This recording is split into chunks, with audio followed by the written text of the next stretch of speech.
bem-vindos ao nosso segundo vídeo sobre o Irã. E o tópico do vídeo de hoje é sobre a ordem regional. Agora a gente vai ampliar um pouco a nossa análise. A gente vai sair do que está acontecendo no Irã em si e da análise sobre a legitimidade. E a gente vai fazer uma pergunta bem desconfortável hoje. Porque no vídeo anterior eu analisei os protestos no Irã como uma crise de legitimidade interna. Agora, no vídeo de hoje, eu vou começar com uma pergunta, que é uma pergunta bem mais desconfortável. Porque a pergunta é a seguinte: por que, apesar de toda a retórica, ninguém parece realmente interessado no colapso do regime iraniano? Veja, ninguém nos estados estrangeiros, não estou falando do povo iraniano.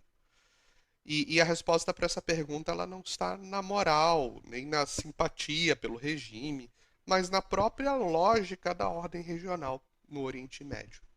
Porque o colapso não é sinônimo de solução. Se o regime cair amanhã, vários problemas iranianos não estarão resolvidos. Tem problemas, inclusive, de ordem muito prática, como a falta de água inteira.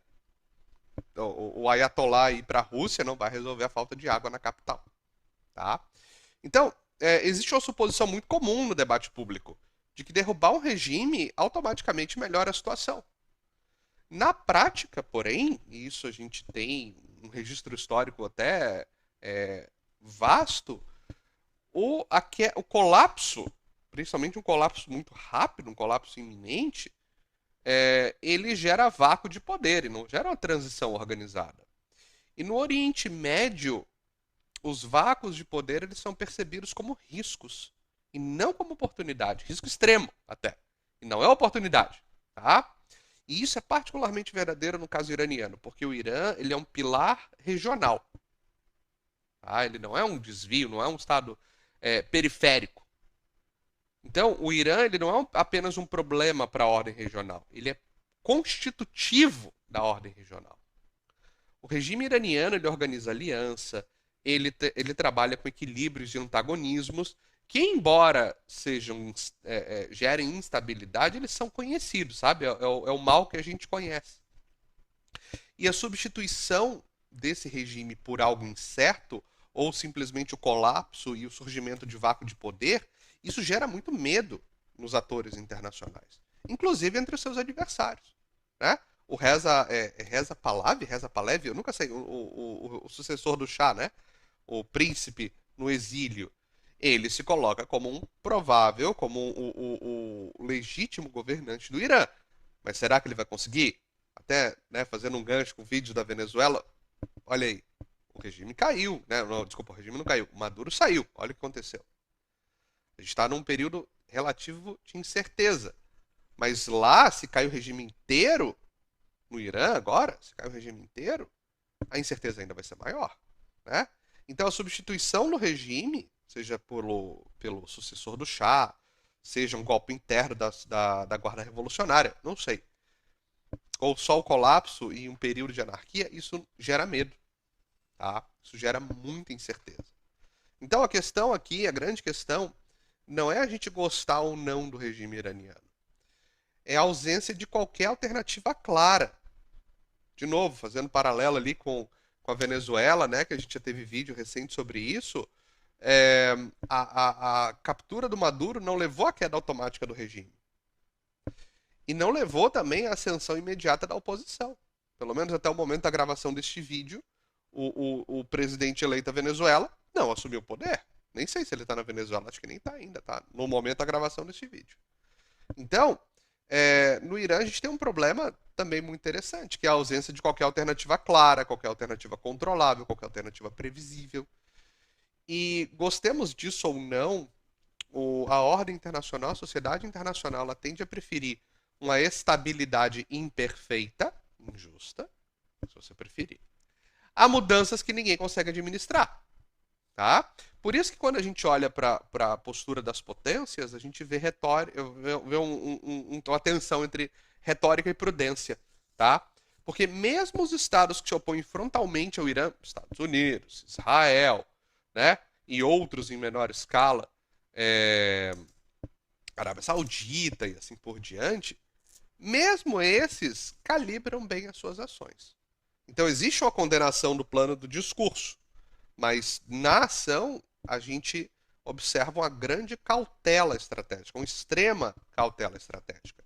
E isso revela um padrão interessante para a gente, porque a retórica ela vem para sinalizar valor, né? Para sinalizar virtude. E a prudência ela serve para evitar o caos, porque de novo, se cair, o que, que vai acontecer? E não é qualquer paizinho, é o Irã, um player fundamental na política do Oriente Médio. Tá? Então, isso a gente olhando para potências regionais, como vamos tirar os Estados Unidos agora, né? Para as potências regionais, porque os Estados Unidos é regional. Israel, Arábia Saudita, até o Paquistão, né? Agora, e para as potências globais? O que eu acabei de falar das regionais vale também para as globais.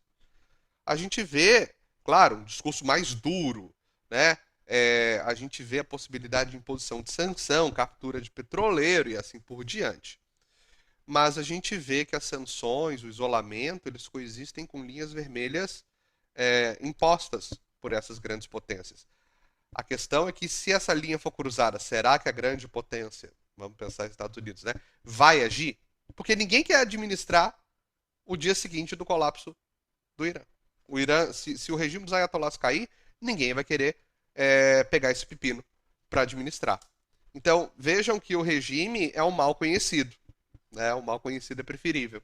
E isso cria uma situação interessante, né? Paradoxal, de que o regime é condenado, é pressionado, é criticado, mas também é tolerado como mal conhecido. Isso não vem de um cálculo moral, isso vem de um cálculo estrutural dentro do contexto da sociedade internacional. E isso limita qualquer tipo de pressão real. Essa lógica impõe limites muito claros à pressão internacional.